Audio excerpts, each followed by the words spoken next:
Hey guys, my name is Sveta, and here is my first tip for those who start learning Russian. Don't jump in your feet first. Don't try to read, for example, Dostoevsky after a month of learning, or even if you have A1 or A2 level. I know reading the novels of Dostoevsky or Tolstoy might be the main reason why you started your studies, but it is much more proficient to take your time. Don't push yourself to some big thing straight away. I always say that learning a new language is like a restructuring of your brain. So, following the process step by step gives more results than taking huge tasks immediately. And also, Dostoevsky's style is very detailed and old fashioned.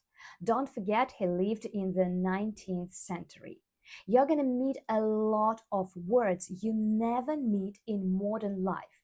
But when you stop for translating each one of them, you might just lose your motivation at all. And also, before you start reading such elaborated novels, make sure you know the grammar basics well enough. Cases, genders, and so on. Good luck!